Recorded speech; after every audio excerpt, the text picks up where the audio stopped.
Dave Hooker Show. A presentation of Off the Hook Sports. Objective insight, expertise, top guests. Available on YouTube, Apple, Spotify, and the Off the Hook Sports app. Download now for free. Also available on offthehooksports.com. I compute and obey. Now to Dave Hooker. Ready. Well, I'll tell you what, one of my personal pet peeves has to be a must-win game that's not really an elimination game, but that's kind of what college football is all about. So this is a must-win game for Tennessee against South Carolina, especially after dropping their contest versus the Gators, and you've got these teams called Georgia and Alabama that are coming up that will most likely be favorites against Tennessee. So we have a lot going on in the program. It's a Football Friday with Fred. Boy, you're going to enjoy that. You always do. We're going to give some some prop bets and see how he does on that. Also, we will look back at the Vols history versus South Carolina. There's some shocking upsets that have derailed potential fantastic seasons for both teams. Also, Jay Phillips will join us. He covers Columbia, covers South Carolina for 107.5 The Zone, the Cumulus station there. So we're looking forward to that. But as I mentioned, it's a Football Friday with Fred. How about Rick Barnes turning up a commitment? Doesn't matter. He's 70 years old, but he's got a 4-star player at the helm. So here we go, a Football Friday. Want to hear you from the message board. How confident do you feel about this game against South Carolina? I've felt incredibly confident the whole time. Even into the offseason, I still feel confident now, having seen both the teams for about a month. But Caleb, when we talk about must wins, I think that term is way overused, but it's a must win for Tennessee if they want to stay in any sort of championship hunt. They have to beat South Carolina at home, and Vegas says they should at about 11.5. Yeah, and more than anything, it's a must win for Joe Milton. I mean, let's just be honest. It's Tennessee going into the bye week. It's what I talked about yesterday. I said from the start they should save Nico because he's not yet ready, but that's you can't defend that decision if Joe Milton loses this game with 2 weeks off. It's going to be a brutal 2 weeks at that point, and then you start to think, well, maybe you have a chance to be better with Nico in the game this year, and you can't afford 6-6 or 7-5, or dare I say, Dave, if you lose to South Carolina, 5-7 is on the table at that point. On the table, I don't think likely, but on the table. If it ever got to the point where I think that Josh Heupel thought he was pushing a 6-6, I think that there would be a quarterback change. I've said before, it's going to take a lot for a quarterback change. It's going to take either an injury or an incredibly bad run by Joe Milton. And I haven't seen anything close to that yet. So here we go. Good morning to you and yours. Hit that like and subscribe button. If you haven't set your notifications on, do that as well. If you're listening into an audio podcast format, please give us a review. We greatly appreciate those. It helps us get out in front of more people. It's time for today's tough question, and it is now. Today's tough question. Take a side. Take a stand. The Dave Hooker Show, a presentation of offthehooksports.com. Okay, I'm going to get this out of the way, Caleb. Today's tough question is not about me. It's not about the fact that I have a book signing Friday afternoon with Celebrate 98, the untold stories behind the 1998 Tennessee National Championship Vols. That is not what it's about. But we would love you to join us at 3 to 6 from Hound Dogs, where Fred White and I will have a signing there, which is next to Cedar Springs Baptist Church on Kingston Pike. We will be there from 3 to 6 signing books, so looking forward to that. It's not about that, Caleb. It's not about me. You know this is not about me. This entire endeavor is not about me. Here's today's tough question brought to you by Andy Mason Real Estate. And again, not about me. But this week, called Champions Week, is it disrespectful to the 1998 national championship team for it just to not be called the 98 Champions Week? This is some sort of champions conglomeration that I guess is going to salute the 2001 SEC East Division champions as well. I don't know who all they're celebrating, but they're going to celebrate all kinds of teams, and I think other sports as well. I think it's neat. I think this would be a good annual tradition if you wanted to, but you don't have Champions Weekend unless this is 25 years after Tennessee goes 13-0 and wins a national title in the most important sport at the University of Tennessee, and that's football. So to call it anything else, and I guess they thought I had Celebrate 98 trademarked, which I do. So to call it anything else, Caleb, to me is a little bit disrespectful to the 98 team. And I've talked to some guys on the 98 team, and they're having their own get-together around Texas A&M, and they're going to do the school university function thing today, as a matter of fact, and into the weekend. But is it disrespectful for it to just not be about the 98 football team? Yes. Now let's clear up what this actually is. So this is actually, to be fair, their second annual Champions Weekend, and they celebrate champion milestones. So anybody that's won a championship, the 10-year anniversary, the 20-year anniversary, 25, 30, 40, 50 of anybody that won a championship. And it's SEC or national. I'm with you. I'm fine with it with an annual Champions Weekend. But you need a weekend that for football season that solely acknowledges the 1998 national championship team from 25 years ago. Okay. Now, if you want to just acknowledge national champions from Champions Weekend with 10, 20, 25, 50, I'm fine with that. But quite honestly, Dave, this is disrespectful not just to the 98 football team, but think the women's basketball team, 97-98, that went 39-0. They have to share this with the 2002-2003 women's basketball team that was SEC regular season champions. Now, no disrespect for that 2002-2003 women's team, but should they deserve to share the same court or field as the 97-98 women's basketball team that's hailed as the greatest team of all time? No, and shouldn't that celebration be during a Lady Vols basketball game? Exactly. This is a football event, and if you want to do a Champions Week in the 24th and 26th anniversary of these teams, and your thoughts on the message board, and we'll get to them, like and subscribe. If you want to do that on those years and you want to include all champions, that's fine. Go ahead and do that. But this one in particular is the 25th anniversary of the 1998 national championship team. It should be all about them. They should be able to run through the T if they want to. It just simply does not happen. It didn't happen in 47 years, going back to 1951. That's not the modern era of college football, nor the modern era of college athletics. So give me any two championships of any sport. You can go track, you can go women's basketball. You can't go men's basketball unless you want to talk about like winning the SEC East regular season. You can go any other sport. You give me two champions that you would trade for this one championship, 13-0, 1998 national championship team. There aren't two that even compare to this one. There aren't 10. This championship, 1998. It sounds crazy like you said that for effect, but it's really the truth.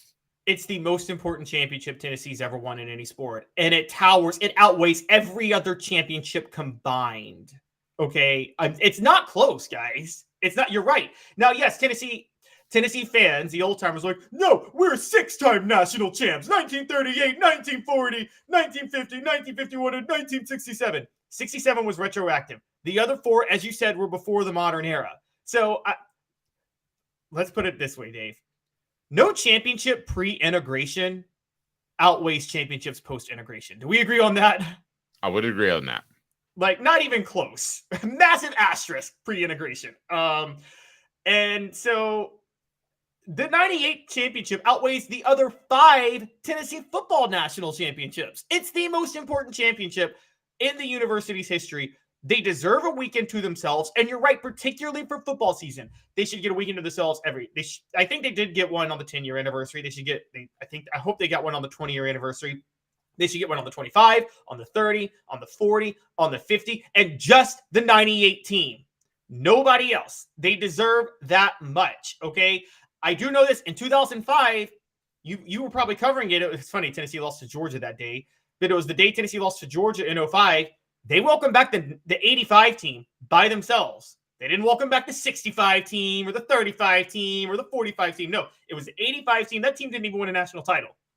And they were welcomed back because of what they accomplished. The 98 team should get a weekend to themselves every 5 years, I would almost say, because of this. I agree. And here's what I think, Caleb. I believe that there's a separation from the past on purpose, that this program wants to be seen as new and innovative and different and not just the traditional aid program that it was before. And I think Philip Fulmer's role as athletic director is a factor in that. I think they want to distance themselves from that. And Philip Fulmer probably wants to distance himself from that as well. It was not his greatest time at the helm. We can both agree with that. And I feel like every time I see a record put out by Tennessee in their sports information department, it's kind of a little bit with a caveat. We had one come up last week, didn't we? Where we had the longest run in by a quarterback in Tennessee football history when it was Joe Milton going 81 yards. Well, technically, if you go back to a totally different offense, you could say Hank Laricella, right? I mean, there was a gray area there that wasn't pointed out in the release by the University of Tennessee. I believe firmly, and I can tell you the players believe this, the former players from the 98 team, they believe this school is ready to move on without them. And I think this is just another indication of that. So it should be the 98 championship celebration. They should be able to run through the T. And I'll add something else that I've said for a number of years. You win a championship at a school, you should have a statue. Philip Fulmer should have a statue regardless of what happened as AD. The statue should have already been up. He should have a statue just like Robert Neyland, the general at the University of Tennessee at Neyland Stadium. Period. End of discussion. I feel very strongly about that. Well, Neyland does have a statue, but yeah. Neyland does. I'm saying Fulmer should, just like Neyland. Yeah, no, yeah, I'm with you. Yeah, Alabama does that. Every Alabama coach has a statue, and they've had more coaches win national titles than Tennessee has. I mean, Gene Stallings has a statue for that 1 year in 92. And I'm with you. You should win. Whatever you think about Fulmer, he did win a national title. Now, you want to make statues for other reasons? Fine, but national titles put you in a certain level of lore. And Tennessee should absolutely, the 98 team should be getting more respect than they get. I think, look, but Tennessee has a habit of not doing well with honoring certain team success relative to individuals. And what I mean by that is they'll sometimes honor players from a little more from less successful teams. And I'm not mentioning Peyton Manning because Peyton Manning was just was the best, is in the conversation for best of all time at his position. But Dave, I'll give you one. Like, let's just throw these two out. He was better raw talent, but Leonard Little versus Sean Ellis. I feel like Leonard Little's more beloved than Sean Ellis, but Sean Ellis was as productive at Tennessee as Leonard Little was. Well, there's a reason, partly because of that, because Leonard Little was playing middle linebacker, which nobody can explain to me still to this very day. Let's turn to basketball. No, but Sean Ellis was also better in the NFL than Leonard Little was. Even though Leonard Little was good, Ellis actually had a better NFL career, slightly. Leonard Little made more Pro Bowls. Yeah, but Leonard Little also had some serious issues with the driving thing. So okay. I mean that's a factor. I think he was suspended for a number of games, and that so there were a lot of issues going on there. I like seeing right there that Jesse says, "Go Cox." Here we go. We've gotten a lot of South Carolina fans, and we enjoy that. Robert says, "Good morning, Vol Nation." SC Scout guy says the Tennessee 2021 cheerleading squad won the national championship. I hope they honor them. Thank you. I appreciate that from a South Carolina fan. who's saying, man, they deserve their own weekend, and they do, and they're going to have it themselves privately for the A&M weekend. And yeah, that's something they're going to do for themselves. I asked Philip Fulmer on our podcast, and that's brought to you by Tennessee Cider Company, the original cider of the Smoky Mountains. Use the promo code HAT to receive some free swag with that order, available most anywhere in the United States. I asked him if I could be invited to the team-only functions to celebrate 98, and I got a negative. I got a stiff arm right to the face mask. That wasn't happening. Today's tough question brought to you by Andy Mason, AndyMasonRealEstate.com. Real estate experts with over 4 decades combined experience in Tennessee. Best prices, best service in the Knoxville area. AndyMasonRealEstate.com. No championship to celebrate when it comes to the basketball team, but you have a commitment to celebrate, Caleb. And I know you have strong feelings on Rick Barnes. I have some pretty strong feelings as well as to what he can achieve and how long he'll be around and what should be acceptable. But let's start the conversation with Tennessee's newest commitment. What can you tell me about the latest hoopster? Bishop Boswell comes out of North Carolina. He is very much a Rick Barnes type of player. He's a 6'4" combo guard, great defense, great passing, and he scores by driving to the basket. Now, I think that's a little outdated way of looking at how you win basketball games today. I think being able to stretch the court is more important, but Rick Barnes has gone in the transfer portal and added players who can stretch the court. So I don't think it's a big deal. I don't think this is indicative that Rick Barnes isn't at least willing to adapt still. This is a good pickup for Tennessee in 2024. It's their first 2024 pickup. He's a 4-star across the board, elite combo guard, and with Josiah Jordan-James and Santiago Vescovi out of eligibility after this year, the perfect guy to come in that you could see kind of make an impact, at least from a depth perspective, long term. So I think Tennessee should be happy about that. And he's going to be the first commit whose first year on campus will be when Rick Barnes is 70. And I wanted to bring this up because Rick Barnes is turning 70 next year, and his contract runs until he's 74. But Dave, I look at Rick Barnes. I mean, some people are 70 going on 100, and some people are 70 going on 50. And I feel like Rick Barnes is 70 going on 50. I mean, he doesn't come across to me as somebody who's turning 70 next year. No, I agree. And you could say the same thing about Nick Saban. He just does not look nearly as old as he is. Now, you'd like to have the success that Saban had with Rick Barnes, but you haven't. Who were the other schools involved in the newest Tennessee basketball commitment? I know Wake Forest was involved, which look, it's good for Tennessee to beat out Wake Forest. I'm pulling it up now. I do believe Villanova was involved, which 2-time national champion. That's a good team to beat out. So no shame in that. And I mean, so there were couple of schools, North Carolina schools were definitely targeting him. So this is definitely overall a good pickup for Tennessee. I'm pulling up the other schools now because I had already forgotten them, but he definitely said that he connected with Rick Barnes. Oh, Xavier in Missouri, he was eyeing, and Missouri had a good start to the season last year, and Georgia too. So not amazing schools that are like loading up on national champions. If Xavier, Wake Forest, and Missouri and Georgia are your top other schools, but all schools with coaches on the rise, particularly Missouri, which had a great first year last year under their new head coach. And so I got to be honest, I think this is not a bad.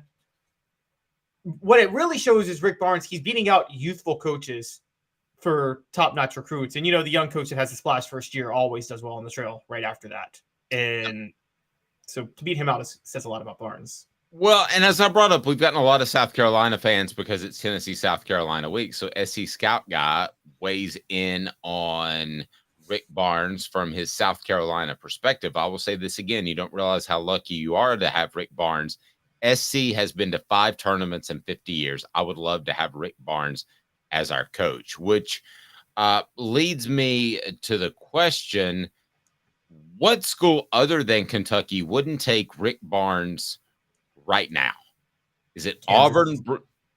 I was talking SEC schools. Oh, SEC schools. Auburn, Bruce Pearl, Yeah. Who else Auburn was would good. not trade their head coach for Rick Barnes and the stability that he would bring with the backdrop that other than Kentucky, football is king and basketball just has to be respectable? I think Arkansas is pretty happy with Eric Musselman. I mean, they might start the year number 1 right now. So I think Arkansas is pretty happy. Look, whatever you think about how last year went down, Alabama's pretty satisfied with Nate Oates at this point. Oh my gosh. See, I would disagree there. I thought there were too many off-court issues and guns. I'm not saying what would be the right move. I think Alabama is just. I think the fans are happy with it, and so it's what with the fans and they're happy with the success. And look, Eric Musselman and Nate Oates have more fun teams to watch. Rick Barnes teams are not fun to watch. Let's call it what it is. They are boring to watch, and it doesn't go far in the NCAA tournament. And that's the SC Scout guy. I get what you're saying, but at least even with Frank Martin, y'all got a Final Four. Rick Barnes can barely get out of the first round of the NCAA tournament and always loses to a lower seed because of his obsessive nature of defense. Now, I will say, we got to point this out, Dave. Rick Barnes' best accomplishment, I don't know if you saw this because we're talking about celebrating champions. Tennessee has removed the NIT banners from Thompson Bowling, the Food City Arena. They had finally. NIT banners up. I've been to countless practices and games there, and I did not know they even had NIT banners. Yes, they had NIT banners. Final Four, Elite Eight NIT banners, or is it winning the championship NIT banners? It's going to the NIT banners. They had going to the NIT banners, and they have finally gotten rid of those. Okay, well, we're gonna turn into some hoops as we're gonna bring Fred White in here. A couple of comments on the message board. Jesse Sewell says we're going to learn a lot about both football teams. Which team has really improved over the first 4 weeks? Which team is putting it together in all 3 phases of the game? Sounds a little coach speaky, Jesse, but I'm going to agree with you in that I don't know that we know much about Tennessee at all. They played 3 preseason games, essentially. They played a Florida team that I still do not believe is very good. I think Tennessee had a bad day in Gainesville. So we'll know a lot more about these 2 football teams after Saturday. I truly believe we'll know a pecking order that right now is still pretty unclear in my mind. We'll know more about Tennessee. We know about South Carolina. I mean, the book is out on South Carolina at this point. They've been tested. To their credit, we'll know more about Tennessee specifically. And we know where South Carolina is weak. And let's just say it. If Joe Milton struggles with if Joe Milton can't get to 250, 300 yards against this pass defense, Dave, you got a big problem, don't you? But yeah. I mean, you potentially could have big problems across the board in several different areas with Tennessee's football team. If Cooper Mays is not back on Saturday, and I've heard indications that he will be from different various media outlets, but if he's not back, how concerned are you still about the running game, the ability to control the line of scrimmage? Tennessee still seems to be learning exactly what this Joe Milton guy's about. They're learning his game. I think he's learning his game, as you pointed out. Billy Bob Cooter said UT can roll the ball out and relax. These chickens are going to fold in the second half, just like at Georgia. Do you buy that at all? I mean, you're talking about them folding. They lost 24-14 to a massively, massively talented Georgia team. Yeah. I'll tell you one thing. Whether or not you think Shane Beamer is a good head coach, whether or not he has success, wins a championship, whatever his career is, his kids play hard for him. And that's not cliche. That's not cliche at all. Andy Mason Real Estate, over 4 decades combined experience in East Tennessee. Best prices, best service in the Knoxville area. Go to andymasonrealestate.com. Best prices, best service in the best. andymasonrealestate.com. 2 minutes, and it is the one, the only Fred White, BFL, will join us. We'll break down the Tennessee South Carolina game. Hang tight, and it's Fred White. I didn't mean for that to rhyme, Caleb. That sounded horrible. Stay tuned.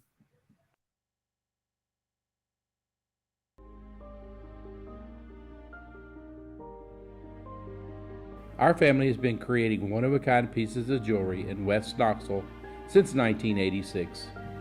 Each piece is a combination of unique processes that bring your idea to life. Every day in our shop, a truly special item with a story all its own is being manufactured in our facility, bringing the history and family sentiment into a whole new generation of life. We are grateful that you chose us to be Knoxville's best jeweler, a title that we value and respect. Because to me, being a jeweler and owning a jewelry store are not the same thing. I'm Rick Terry. I'm a jeweler, and we want to be your jeweler. Kingston Pike and Campbell Station Road in the heart of Farragut, and downtown on Gay Street right next to the Tennessee Theater. Hi, Mike Davis here with City Heating and Air, reminding you to always dare to compare. Our team provides quality local heating and air service, installation, and maintenance across East Tennessee. We use only the best equipment like American Standard heating and air conditioning for your residential, new construction, or commercial needs. Honesty, dependability, and customer satisfaction have been the cornerstones of our business since 1961. City Heat and Air. Dare to compare. These mountains hold and defend a spirit far better than moonshine. A drink that holds flavor that becomes necessity. A hard cider made and relished by folk who are as hearty as they are legend. A refreshment that can only be found in one place. With a taste that makes you say, give me 3 bottles of the good stuff. Tennessee Cider Company, where necessity can be found. Who's this guy? Hello, who is it? The Dave Hooker Show, Who? a presentation of Off the Hook Sports, What? YouTube, Apple, Spotify, and the free Off the Hook Sports app. Back to Dave Hooker. There are a lot of things you may not know about this series, and we're going to connect with Fred White here momentarily. Let's go ahead and get into that before we're joined by Fred, as Fred will help us get a preview of the Tennessee South Carolina game, and also we'll get his thoughts on some prop bets. But you don't think of Tennessee South Carolina as having this intense history, but they actually do at times. And I still say, what was the guy's name with the long mullet hairdo? Help me on the message board. Was it Tannehill? Yes. That's still one of the most disliked players in the history of Tennessee football. There's no question in my mind. He was just not beloved whatsoever. So we'll get to that. Tannehill was right. What was his first name? Because now I think of Ryan Tannehill. The names run together. Steve Tannehill. That's right. SC Scout guy, as he was the guy. The Hemp House, the premier hemp dispensary online with a wide variety and great selection, strict standards to ensure you only receive the best in CBD and Delta 9 products, or Delta products in general. And they have this, the Big Orange Crunch right there, which brings you that Sunday show with Fred, along with our friends at Herald Group Security Solutions, and also our post-game show. So if the Vols win, this is 50% off, and it's got the Delta 9 in it, so you'll love it, and you can order it from our friends at the Hemp House Chat, 2 T's, hemphousechat.com. And don't forget about the Hemp House. So SC Scout guy said, one of the nicest guys you'll ever meet. He is a great high school coach in South Carolina now. I don't doubt that at all. And I think, frankly, at the time, South Carolina, remember back that far, if you do, Caleb, that's the type of confident, cocky player that South Carolina needed to overcome some of the top teams in the SEC East and the SEC. So we want to get to prop bets. Let's go ahead and do that right now, as prop bets are brought to you by our friends at Zen Sports. I'll tell you more about Zen Sports here in just a moment, but it is 4 downs right now, and it's brought to you by our friends at Zen Sports. So 4 downs as we go right now. 4 downs. 4 questions, 4 answers. The Dave Hooker Show. 4 Downs. A presentation of offthehooksports.com. All right, prop bets. And I love these things because it gives you a great feel for the game. And we will have our game prediction coming up here momentarily. By the way, Jimmy Himes picks Tennessee to win 38-34. So to not cover the spread, which I thought was a big number initially. As we get to 4 downs, it'll be Cooper Mays reminding us what you should do. Cooper Mays here. Hit like and subscribe. You should. So let's go ahead and get to first down and break some of these down. And let's start with the guy who will have a monstrous impact on the game and had the biggest impact on the Columbia collapse for the Vols last year. And that was Spencer Rattler. Over under with him concerns what, Caleb? Because it is. Coop here. First down. There you go. So Spencer Rattler is set at the over-under with 268.5 passing yards for the game. And for context, he's gone well over that 3 of the 4 games this year. The only one he didn't was Georgia, and he had 256 yards, and Georgia has historical talent in the secondary. Yep. So you're asking me if I'm taking the over-under? Yeah, give me the number again. 268.5. I think he'll throw for over 268.5. I think he'll have to. Yeah, I think it's an easy over. And I think that that'll either come because South Carolina plays well, which is scary for the Vols, or that'll come because he is in a trail position, which we have seen many times before. So what else we got? Prop bet number 2, which means it's what down, Coop? Cooper Mays here. Second down. All right, what do we got? All right, so we're looking at there's one where you can bet will there be at least 4+ touchdowns in each half? And I'm going to say yeah. I'm going to say each half there will be 4 total touchdowns at least. So there have to be 8 touchdowns total, but they 4 individually have to be in a half. So you couldn't have a 5 and 3. Right. You could not have a 5 and 3. And I'm like, okay, so if Tennessee is up 21-7 or if South Carolina is up 21-7, that's 4 touchdowns. And then if one team's up big, there's going to be a lot of touchdowns in the second half by the other team trying to come back. I think this is an easy call. I mean, this is just 56 points. Yeah, but this one's goofy to me because what if Tennessee gets the lead and their pass rushers are able to run free in the second half? This one's too complicated for me. I'm staying away from this one just because if the game were to get out of hand, if Tennessee plays as well as they can and Joe Milton has a big day, that seems really hard, especially and on the message board, we're talking about offensive linemen that are out for South Carolina. It seems really difficult for me to think that you're going to have how many touchdowns in the second half? Four total. Okay, what if Tennessee's up 35-0 at halftime, which probably isn't going to happen. Okay, don't worry. I'm not saying that's going to happen. But say hypothetically they're up big. Do you think the pass rushers are still able to play with the same level of intensity in the second half that they would need to get the sacks? I mean, I can't see Spencer Rattler not getting 3 to 4 touchdowns out of this. So, but SC Scout guy who knows him well says we have 2 true freshmen starting on the offensive line, including our left tackle. I think this thing could get really one-sided. And if it gets one-sided, maybe Spencer Rattler's throwing for his life in the second half and any chance that South Carolina has to win. But there's hope for USC Scout guy. Florida has horrible tackles too, and they don't have a mobile quarterback.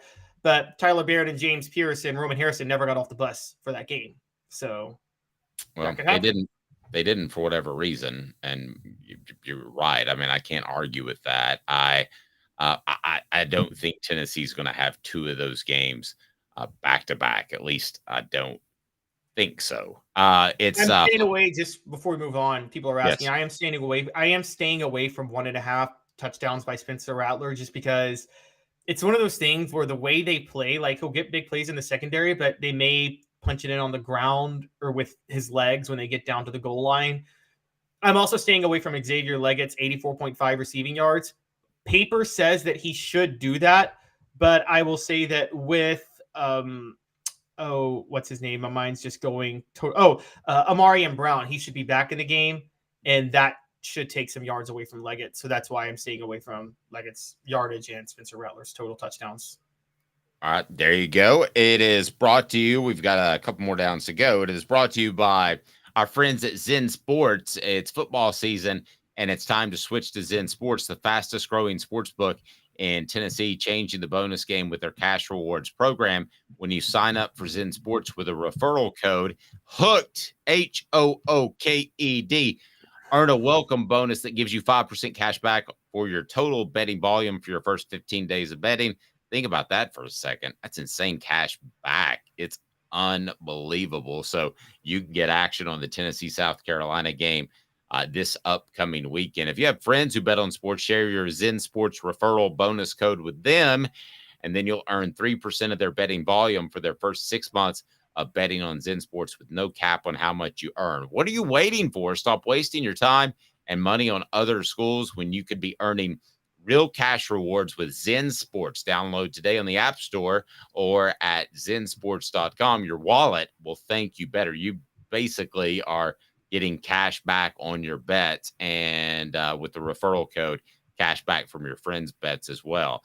Download today. App Store is Zen Sports. Gambling problem? Call 1-800-889-9789. Terms and conditions apply. Must be 21 and over and in Tennessee to bet. So are we on third down there, Caleb Calhoun?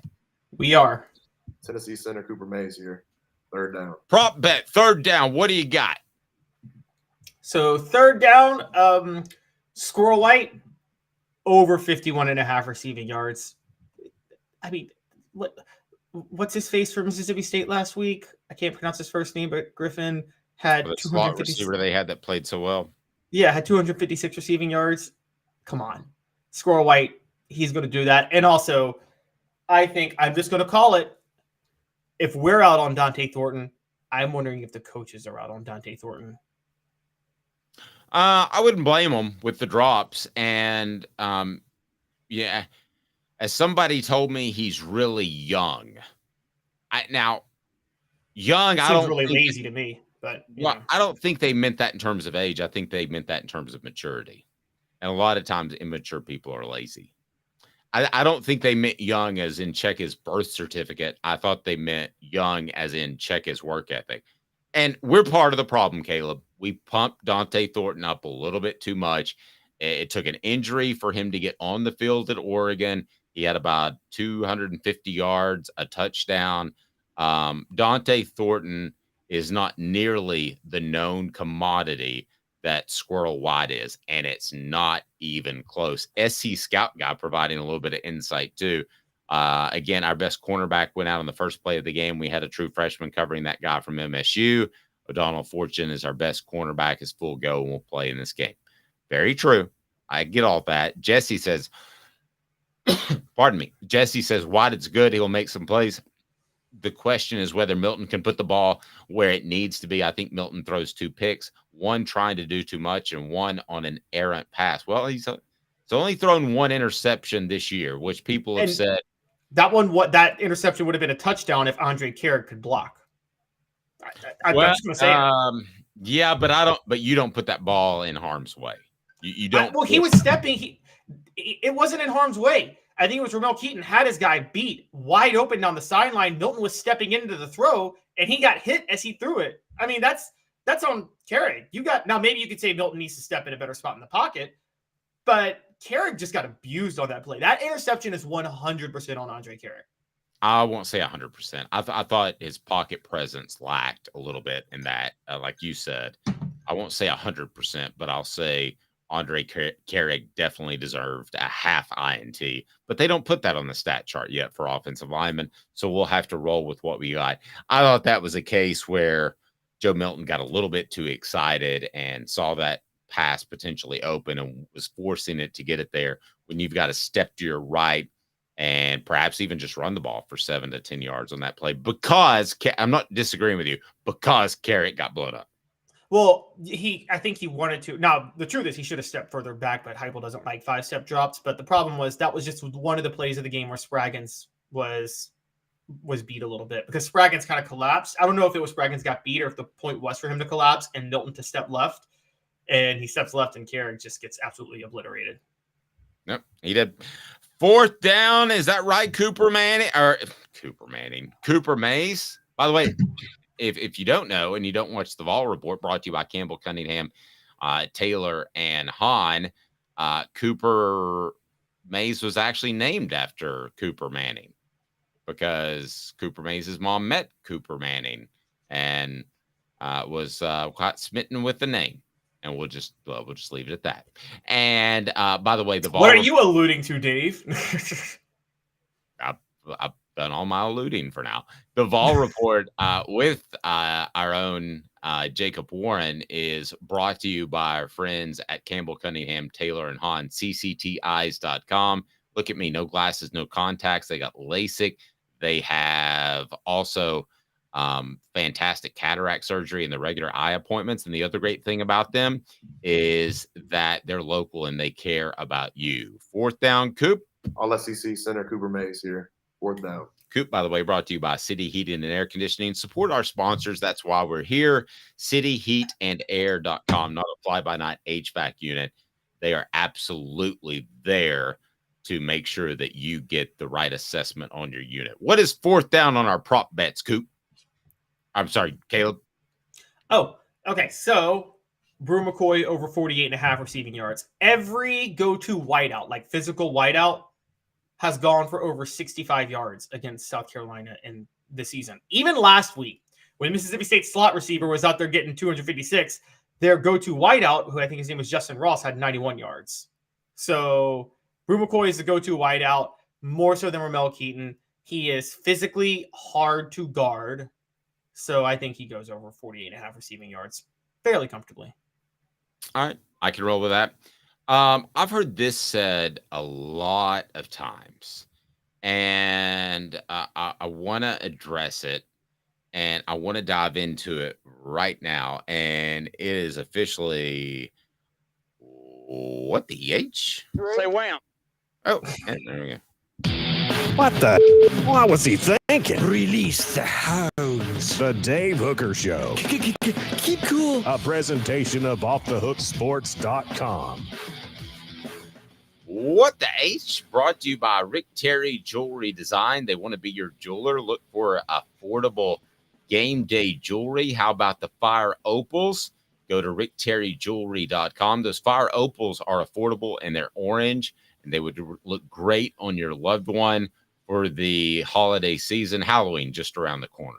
But anyway, they would look absolutely fantastic, the Fire Opal. So here's my what the H, because I heard this from the community, and I'm going to insert this here and tell me if you've heard the same thing and you've seen this on message boards, that this game is somehow monstrously bigger for Tennessee than it is South Carolina.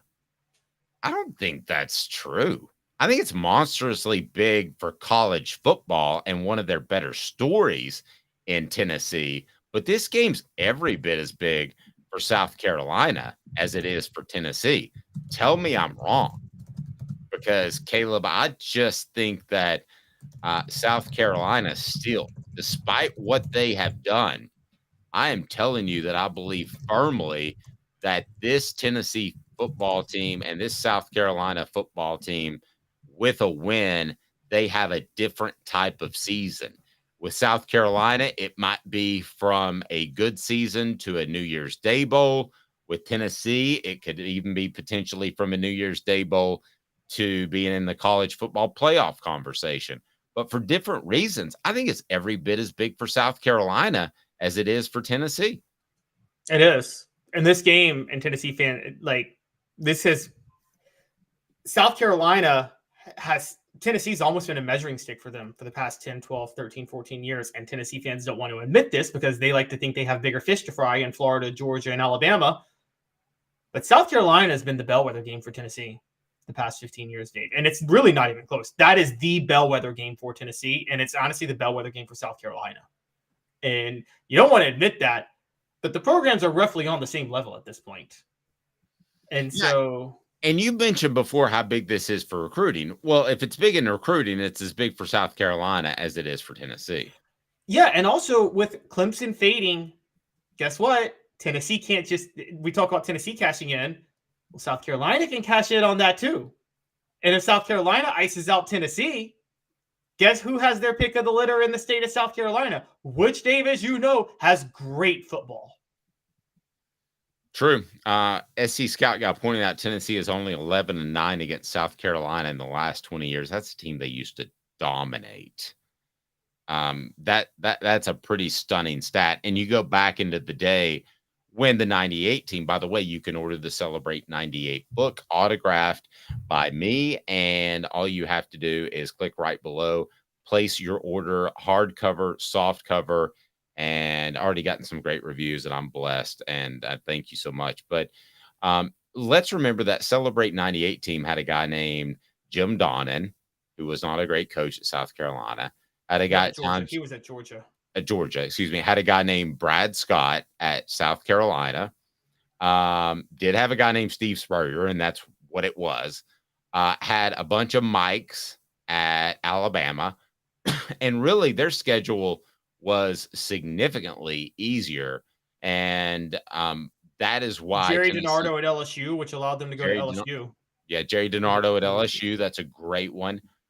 Tennessee hasn't had great success recruiting there. But if you look at the states that they recruited in particular, Georgia with Donnan and South Carolina with Brad Scott, they're going to out-recruit them. And they were going to out-recruit a 89-year-old Lou Holtz at the time, too.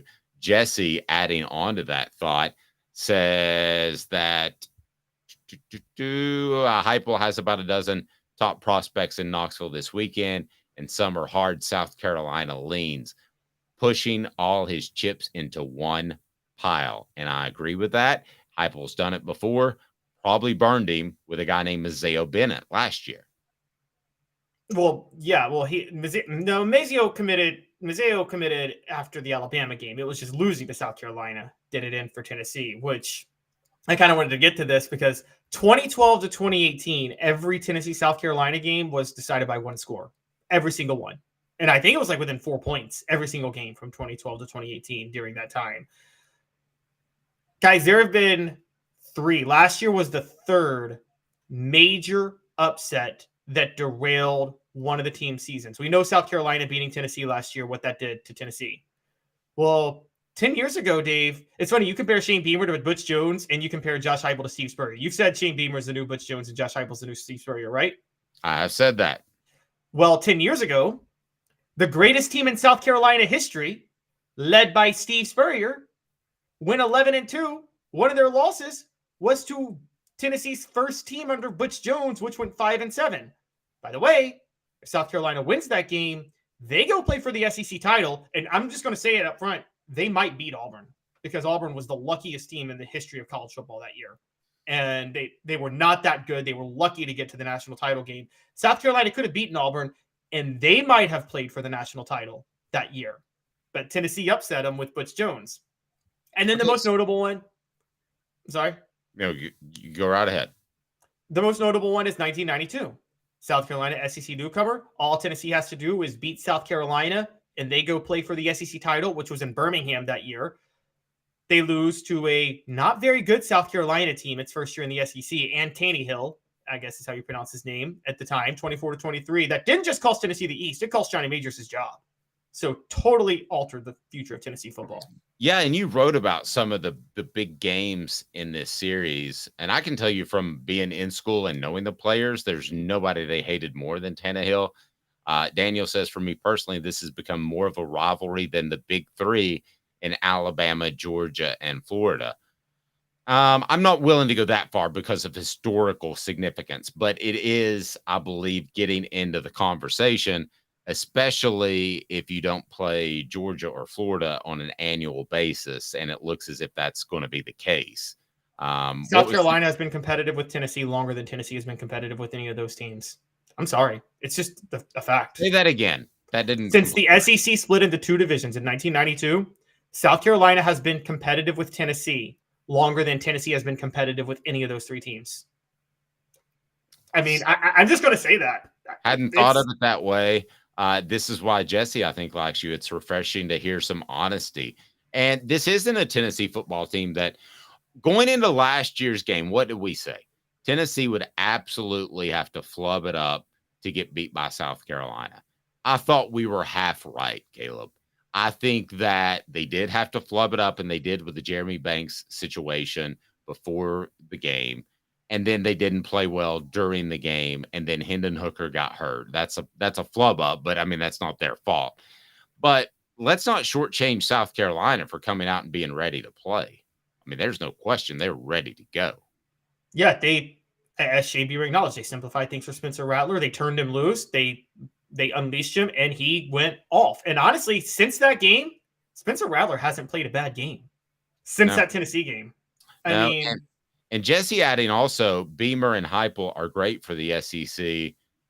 Totally agree. And kudos to Shane Beamer, who listened before the Tennessee game last year, wasn't on the hot seat, but I thought would be in the hot seat going into the 2023 season. But he got things turned around with South Carolina. Did he misuse Spencer Rattler headed for back before the Tennessee game and the Clemson game? Maybe. Whatever the reason is, it doesn't matter. They got it fixed. Tennessee once switched midseason from a 3-4 to a 4-3, and after starting 0-6, they won all of their remaining games. They got it fixed. So that's better than just going status quo, running the same old offense and saying, hey, let's just hope that things suddenly start to get better. Because what's the old saying? If you continue to do things, insanity is doing everything the same way and expecting a different result. Exactly. It was much better. And well, having studied a little history than 88 team, Dave, you may know this more than me, but that was Johnny Majors was kind of a micromanager of Tennessee, had his hands very much on the program and what they were doing up until that point. It was very much it was kind of an Nick Saban where it was his schemes. He let the coordinators do their thing, but he was a bit of a micromanager. When he made the move to Philip Fulmer as offensive coordinator, which was 89, and I guess it would have been Larry Lacewell in 1990, that was when Majors finally became hands-off. And my understanding from a lot of people, and you may know more than me, but in 1992, even before the open heart surgery or anything like that, it just felt like the staff was really coaching the team anyway. And Majors was just there. And I think that's why it was easier to make the move. Any other noteworthy games? You've got a column on offthehooksports.com that really looks at this series. Any other noteworthy games that you want to mention? Yeah, sure. Two. 2014, Josh Dobbs breakout game. Tennessee was down 45-31 with 3 minutes left, and they scored 2 touchdowns in 3 minutes, win in overtime. Dobbs has 5 total touchdowns, over 400 total yards. Spurrier in his post-game press conference gives a quick statement, and he's like, and that's it. I don't think I need to answer any questions, and walks out. He was so mad. 2016, that began the dumpster fire of Butch Jones' career. Tennessee starts out 5-0. They lose 2 straight, but they were expected to lose those 2. They're still favored to win the East, and they do win the East if they win out. But they get shocked by South Carolina because Josh Dobbs, the aerospace engineer, had a midterm that week and wasn't able to prepare for the South Carolina game and did not play well. They play horribly. Jalen Hurd transfers that week after, and then Florida clinches the East, and Butch Jones makes his Champions of Life comment. And that's really when that South Carolina loss is right when Butch Jones started to completely unravel and melt down. When I look at the message board, we use the term rival loosely, don't we?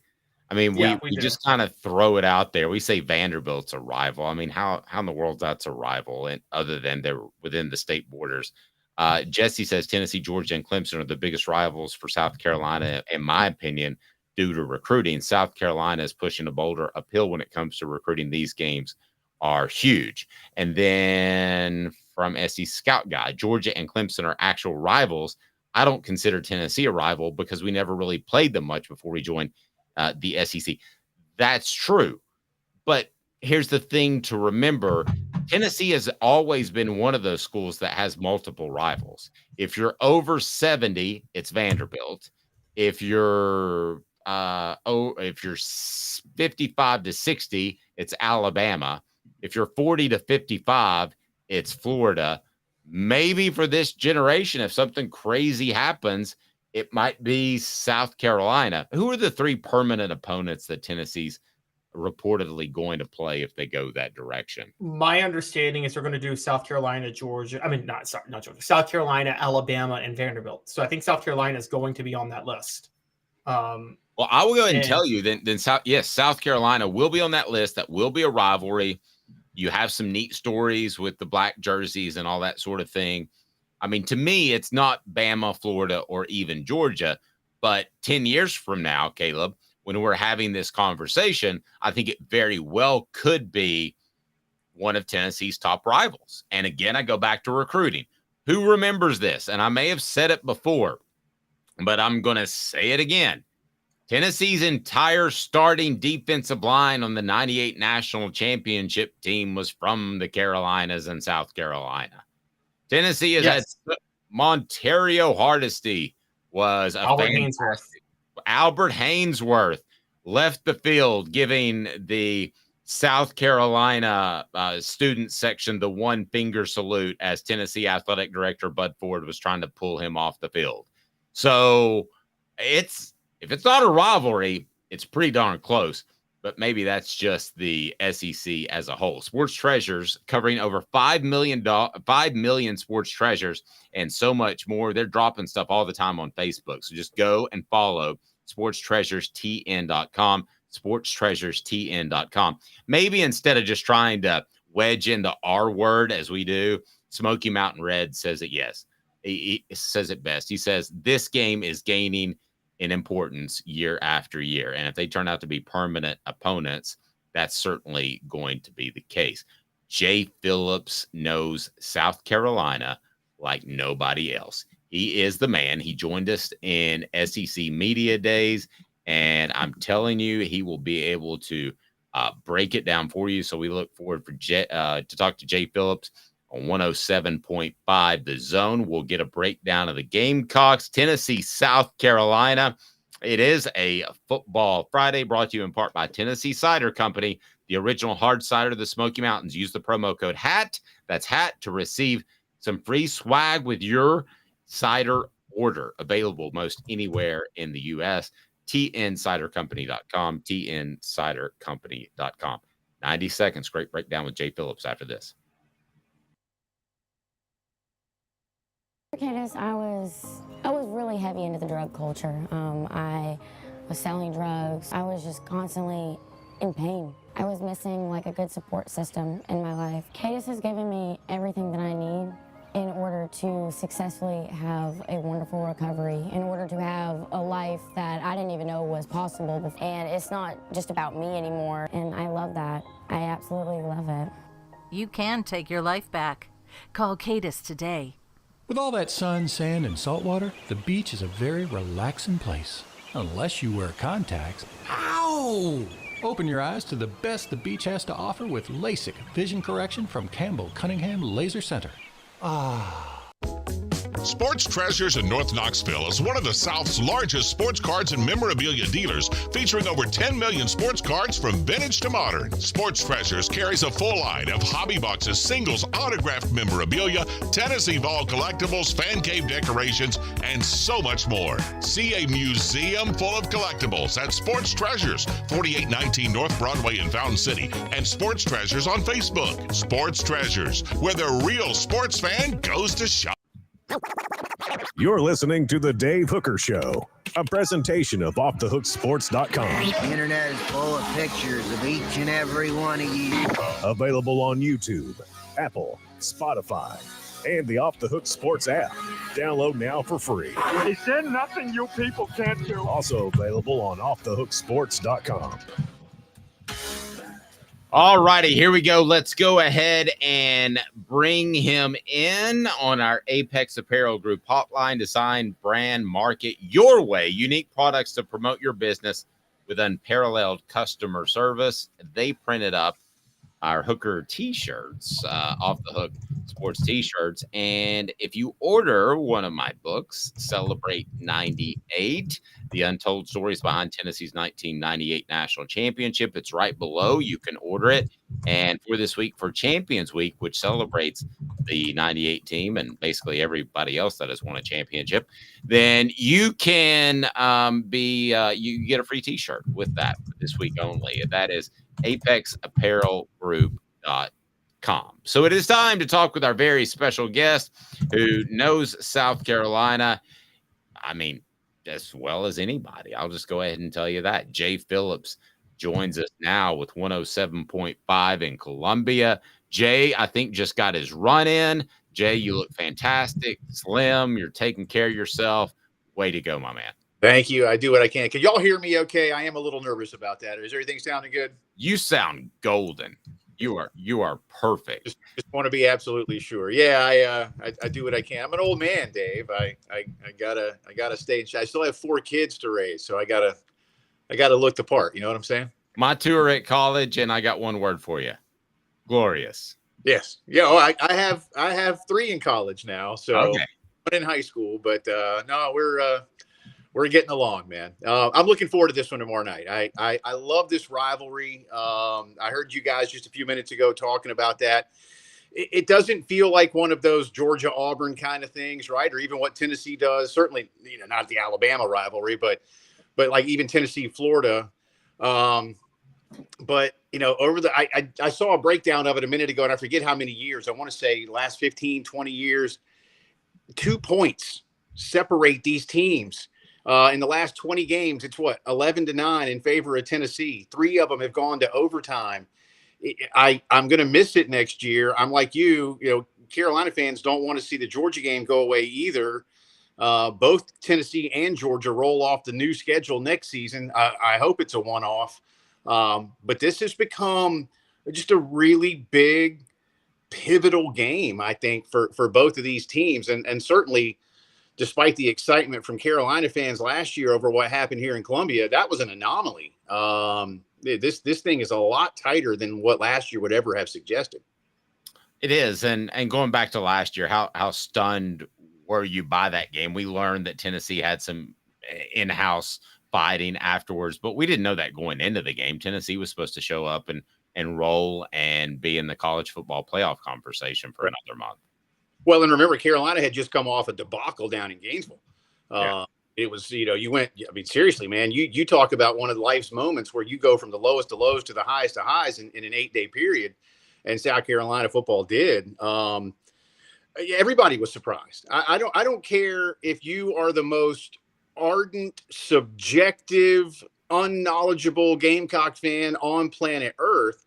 You didn't see South Carolina doing that to Tennessee last year. And remember too, y'all, Carolina got up big and then Tennessee made it 35-31. And at that point you're like, oh, okay, well now we've got the game on our hands. And then boom, South Carolina just went right back at it and ended up winning quite comfortably. And I know Hendon went down late and that made some difference, but I think by then, even if you got Hendon Hooker playing at an even higher level than he was playing last season, playing at a Cam Newton level, I don't know if there's enough time for Tennessee to come all the way back, but no, that was big. And then they carried some of that into the Clemson game, which was, good for Carolina fans who had not won in Clemson in 10 years to be able to go do that.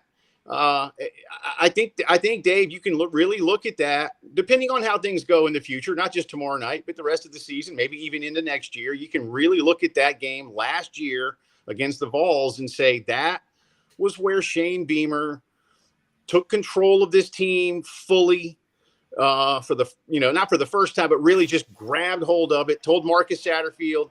I was joking. I'll give you this. I was joking with my co-host a little bit earlier. And I don't mean to pick on Marcus, but it is what it is. Okay.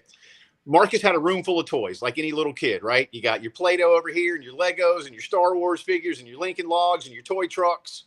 And you got your video games that flash. And Marcus was intrigued by all of them, but he could never really focus on one of them. And Shane, being his dad, said, Marcus, you now have your toy trucks and your Lincoln Logs. Go have fun. And that's what they did. It's just Marcus was wanting to just call every play in the book far too often last year. And Shane, little by little, was whittling that playbook down, making Spencer comfortable, getting guys involved, to where the plays they were being asked to run were the plays they knew how to run in practice over and over and over again. And they just picked Tennessee apart. And I don't know how much Tennessee came into that game last year going, hey, it's South Carolina. We're really good. They just got their butt kicked in Gainesville. We'll be fine. So I think some of that played into it as well. But, that was a pivotal moment for the Gamecocks. There's no question about that. Well, and I want to say this too. We can talk about the Jeremy Banks situation, and we can talk about Tennessee didn't show up with their best game and the Hendon Hooker injury, but South Carolina deserves as much credit as Tennessee deserves blame for that game, Caleb. Yeah, Jay, I want to look at this year because, since that South Carolina game, Spencer Rattler hasn't really he hasn't looked like the Spencer Rattler before that game. Even though South Carolina's 2-2 this year, I've been saying every guest we've had on this week, and we all agree that Spencer Rattler is head and shoulders better than every other quarterback in the SEC. And I don't think there's a close second. What are some of the other personnel issues with South Carolina, though? Because I know there were some injuries on the offensive line. Secondary has struggled, but we have learned that they got banged up at cornerback last week, and they should be healthier this week. Is this the healthiest South Carolina's been all year going into this week? Other than game one, yeah. And you've got issues, losing Mo Kaba at linebacker, Caleb, was a blow. The biggest concern I have really across the board, and a lot of schools have this, but it's the second level depth. You look at that secondary last week, that surprised me. Look, let me back up a little and I'll give y'all where I'm going with this, but I was really surprised in doing my homework for the Mississippi State game to see how little they wanted to depend on Will Rogers, who, was top 10 in the league historically in passing yardage. By the way, the other night against South Carolina moved into third all time in the SEC. Why aren't you using this guy? And they did want to run the ball. I can appreciate a coaching change and a philosophical change, whether they ever wanted it or not. The secondary got torched, but they did make adjustments late. Tulu Griffin had just a monumental first half, but if you only had 50-something yards in the second half because you had 200 in the first, you've done a lot better job, right? But depth back there, Caleb, that really concerns me. And if guys go down or when guys need a spell, who's back there? And I do think that's something Josh Heupel is absolutely going to be looking at tomorrow night. Let's all coaches exploit the weakness, right? The good news, though, is that South Carolina up front on the defensive line in the last 2 weeks, including the loss at Georgia, has played really well. You've had 2 straight defensive linemen of the week in the league, TJ Sanders in Athens, Alex Huntley against Mississippi State. They both had big numbers. They're both also getting those, what I like to call PFF numbers. They might not be, they might not be the stat numbers, sacks and tackles for loss, but the disruption rate, things like that. So they're playing much, much better, but I just across the board, it's the depth.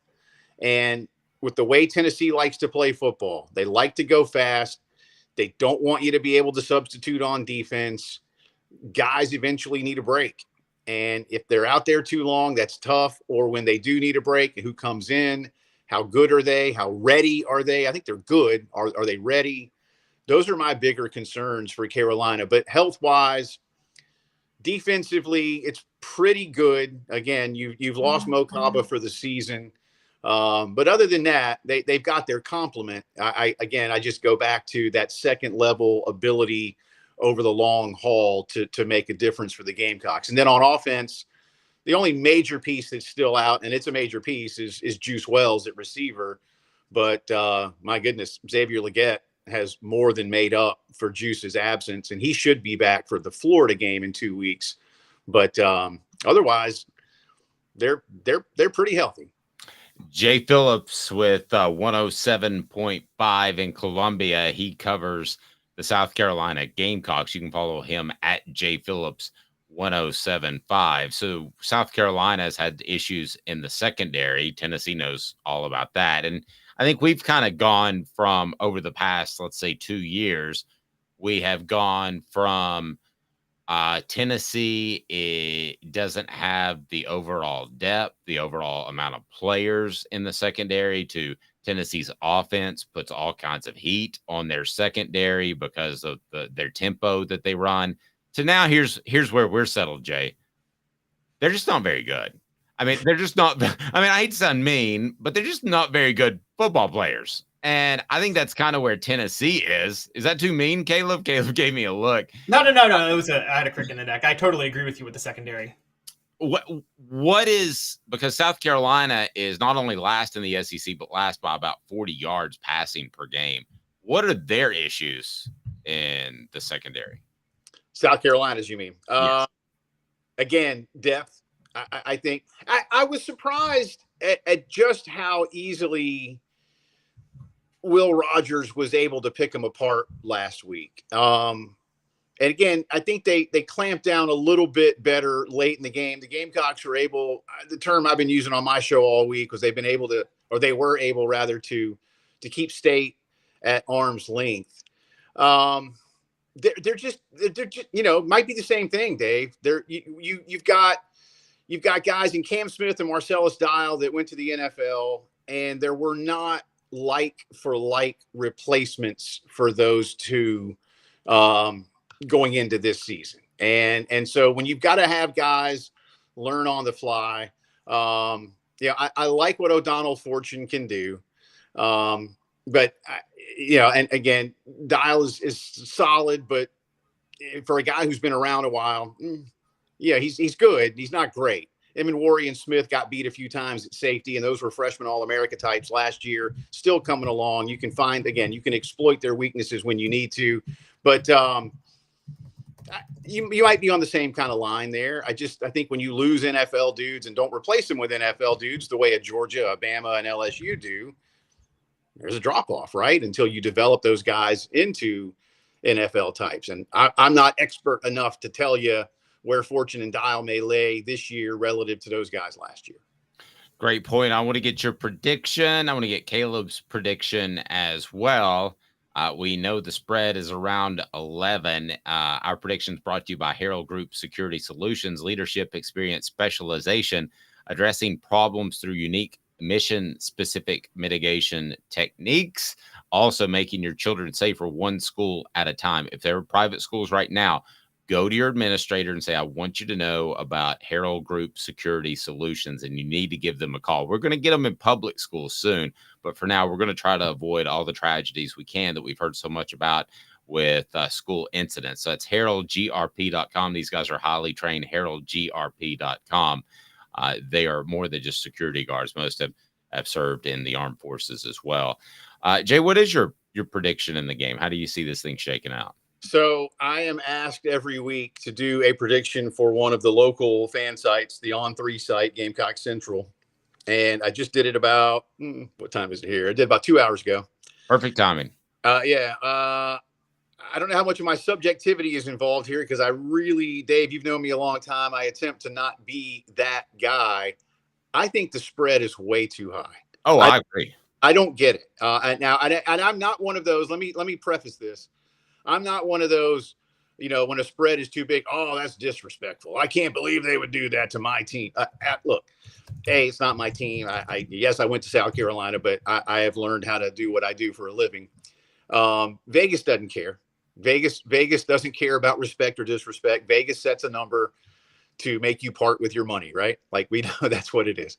But that said, I look at these two teams. South Carolina's played the number one team in the country. They played another top 20 team. They played a okay other conference team in Mississippi State. And yeah, you played Furman. I think South Carolina has, as a body of work, has played much tougher competition than Tennessee. Tennessee's numbers are gaudy, but Tennessee's played what I consider one strong team, and that was the loss at Florida, where I thought Florida was much better. So I think South Carolina keeps this close. I picked South Carolina 30-27. I don't know how realistic that is because I could also see where this game is maybe, say, Tennessee 27-24 late. They get the ball. They go score a touchdown. They win by double digits. And while it might not quite be that 11 or 12 that we're looking at right now, they do basically what the line had sort of lent towards. I just think South Carolina got better the last 2 weeks, guys, and against better teams than what Tennessee has seen. I know what Heupel can do. I like Milton, but I don't love Milton. I like the fact that Tennessee's got a nice trio of backs, so I think that keeps their run game fresh. That concerns me the most, by the way. But I think this game is tighter, and if Spencer does what Spencer's been doing, and every other trend continues moderately upward for the Gamecocks, I think they can win this game. Jesse says, before I get to Caleb's prediction, because I want to address this, spread is high because early season models are garbage. Only a human being that understands the game can watch them and tell you which team is good and which is bad. Stats this early tell us nothing. True. I think the spread's this high because Vegas has insiders on every significant school, and I think they think that Cooper Mays is going to play Tennessee center, who has been out the entire season. There was 2 schools of thought, hold him out for a little bit longer so he gets the off week. But I think that's what Vegas thinks. I don't know that. I'm not reporting that. Goodness knows I don't want to get in trouble with that. We have the Vol Report with Cooper Mays brought to you by City Heating and Air Conditioning on our channel. But that's my theory is why the number is that high. With you on the insider part, man. They always know something, Dave. Right? They always know something. And again, I know lines aren't predictions, but it continues to surprise me that it's that big, and certainly won't be surprised if Tennessee wins this football game. And I'll be honest with you, the strength of my prediction is about as strong perhaps as a wet Kleenex, but there's just something about how Carolina has looked against better teams that gives me the opinion that they can go get this done. But if it gets away early, I think about 2 years ago, guys, Carolina 7-0 Tennessee. Carolina's on the 1 yard line, decides a trick play instead of giving it to a running back with 4 opportunities to score and make it a tie game. Tennessee goes right back down the field, 14-0, and before you knew it, the game was over. Something like that happens again. No pun intended. All bets are off. Jay, have a blessed day. 107.5. And I heard that you in Columbia, I've heard you've said some nice things about us to go over and listen to learn about Tennessee. I appreciate that, man. I really do. We've known each other a long time, dude. You're great at what you do, man. All real. We've known each other for like 25 years, but we met when we were 5. So we're both almost 30. So great job, Jay. I appreciate it. All right, guys. Thank you, buddy. See you, Caleb. Thank you. I appreciate that, Caleb. So what is your prediction? I'll go ahead and tell you. I've got Tennessee winning this game 30-23. It's not a game I would touch because I wouldn't be surprised if there's a late touchdown in which they cover. But I think the number is just way too high still. And I'm surprised it hasn't come a little bit down. It got up to 12.5 and is settling at about 11. Is that right? Yeah, at 11.5. I'm not betting against Vegas. I think they're trying to bait people to take South Carolina on the line because they know something we don't, which has me going, I'm going to say something like 41-27. Tennessee wins. I think they get a late touchdown like he was talking about, like Jay was talking about, and that hits the over, and that's cover for Tennessee. Most models, I checked every model yesterday, most models give Tennessee a roughly 65% chance to cover the spread. Not to win. They have an 80.4% chance of winning. They have a 65% chance of covering the spread, according to most models. That's based on everything we know about these teams. This is not based on preseason models, guys, because we've already had a full month of football played. And I think largely what my guess is, it's not really about Cooper Mays anymore, because even if he's healthy and good to go, you wonder if there's going to be some rust. South Carolina is very excited about some players coming back. I think Vegas has some insiders saying that they're not as healthy as they might seem. Even though they're coming back, they're not fully healthy. We can debate whether or not this is a rivalry, but there have been some historical performances for Tennessee in the South Carolina game. And you can go all the way back to 1929, Caleb. That was a pretty historical performance by a pretty incredible player in Tennessee football history. Correct. There's been quite a few. So 1929, Tennessee played South Carolina.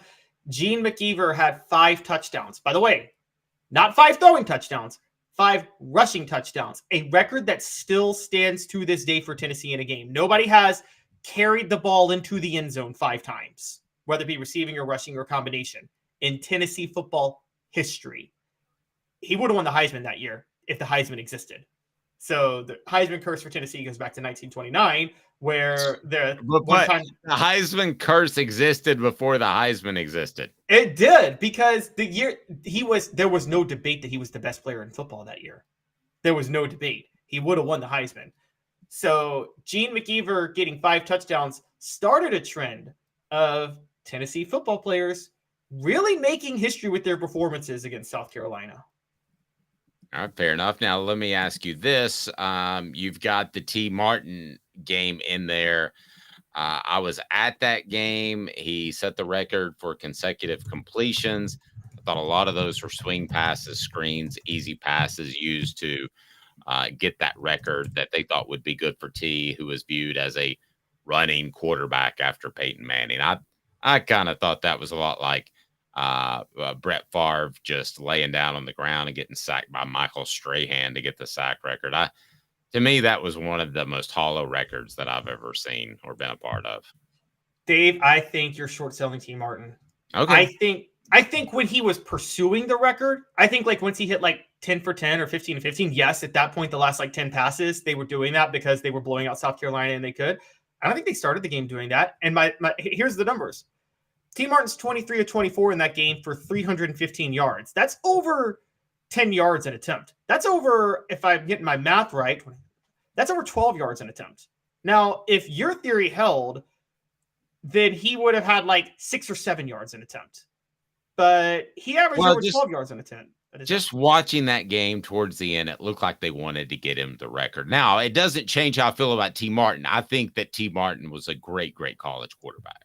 No, I agree. At the end, and Martin admitted it as much. He talked about that David Cutcliffe called a screen pass that made no sense for him to get the record. That part's true. But Dave, for him to be approaching the record, they weren't doing that when he was approaching the record. They decided that when they realized he was getting close to the record. But before that, there was a lot more vertical passes. I think, again, the game. You think they went into that game in the first 5 passes in the first quarter? They're like, oh, he's going to break this record. Let's do it. No, but I thought there was a clear moment that I can't remember exactly when it was. Maybe it was mid third quarter, maybe it was late third quarter. I thought there was a clear moment where they were going to make sure that he got the record. And then that's fine, but to that point, he was averaging over 12 and a half yards an attempt. I agree. It's like you get 2 aces and you split them and you double down and you split them again. I mean, it fell into their lap and it worked out for them. The other one that you point out, as far as historical performances that Tennessee should remember against South Carolina, is by a guy named Josh Dobbs, who just got his first win in the NFL, and Dobbs was money on that day. 23 of 40 for 301 yards, 2 touchdowns, and interception as Tennessee beat South Carolina 45-42. Maybe they would have been better off losing this game so that people saw Butch Jones for what he really is, but give Josh Dobbs credit. He doesn't think like that. He also ran for 166 yards on 24 carries. That was an all Dobbs all game, and 3 touchdowns. That was an all Dobbs all game. Yeah, he had 5 total touchdowns and 467 total yards. I believe this was the first ever 300, 100-yard game ever by a Tennessee quarterback, and Dobbs actually did that like 4 more times. Hendon Hooker did it, I think, once or twice, but Dobbs has like 4 or 5 of those games on his resume, 300, 100 games. And I'm saying 300 passing, 100 rushing. Then you got Dustin Colquitt in 2003. I was at that game. What did Dustin Colquitt do in 2003? I don't even remember. Oh, he averaged.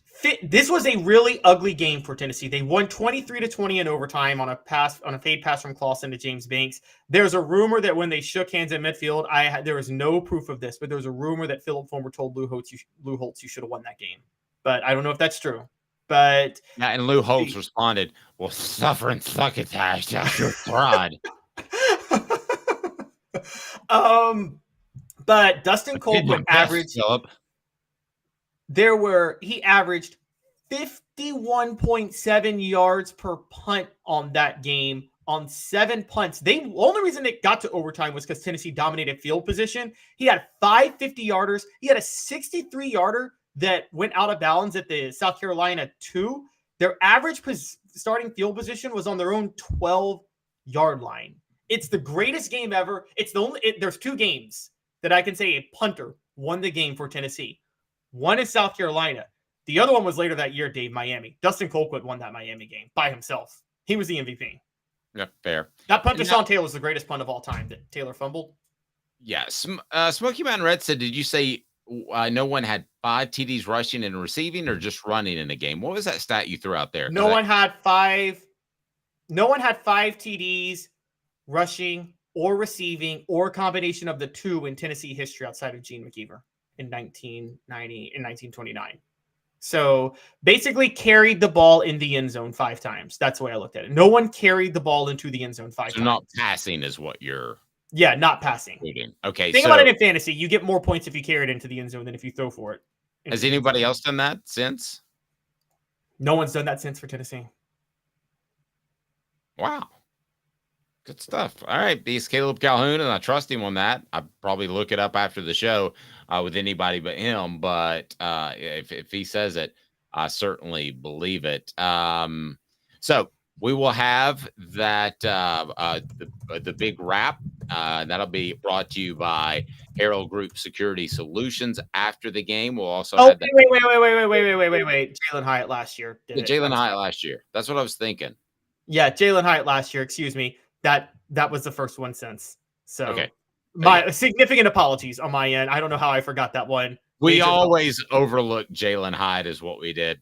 And we'll also have, so we got the big wrap brought to you by Herald Group Security Solutions. And we'll also have that Sunday show with Fred brought to you by Herald Group Security Solutions, leadership, experience, specialization, addressing problems through unique mission specific mitigation techniques, making your children safer, one school at a time. And I'm telling you, they'll do that. We're talking about highly trained security individuals that will make schools safer. We're going to get these in public schools. So if your child or daughter, or your son or daughter, your child goes to a private school, have them reach out to Herald Group Security Solutions. We've already made a difference. We're going to continue to do that. And we're going to avoid some of the tragedies that we've seen across our country. And also, I remind you, the Hemp House, the premier hemp dispensary online with a wide variety, great selection, and strict standards to ensure you only receive the best in CBD or Delta products. They also have the Big Orange Crunch.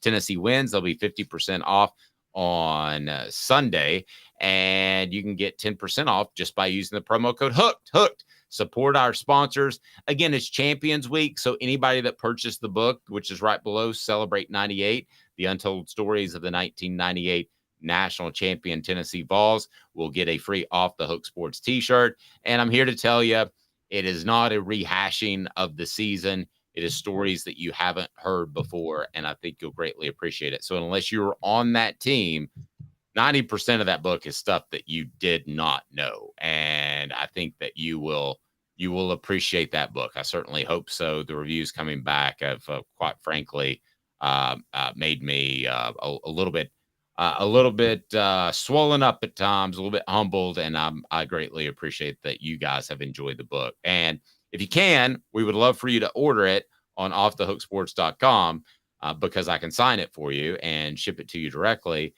because I'll be frank with you, Amazon takes all the money. But if you can leave a review on Amazon, that helps us get us out there. So Caleb, will you promise me you'll leave a review even though I don't think you've read the book yet? I will absolutely leave a review. You were supposed to send me a copy, Dave. I'm going to send you a copy. You are on the list with Philip Fulmer. So that's an exclusive list of people I've got to send a copy of the book to. We got a lot going on. We got a lot of work going on right now, guys. Yeah, I know. The book was supposed to come out in May, but I had a little health issue. So it came out when it came out, and that's where we are. It's Celebrate 98. Order the book, and you'll love it. If you don't, you can get on this message board and just rip me to no end every day, and I'll never ever block you. How about that? I'm that sure you'll like the book. You can say Dave's fat, Dave's an idiot, Dave's stupid, Dave has a big head, Dave's eyes are too close together, he's got wrinkles. You can do whatever you want to. And Dave thinks Nashville talent is still good. Sorry. He's Caleb Calhoun. I'm Dave Hooker.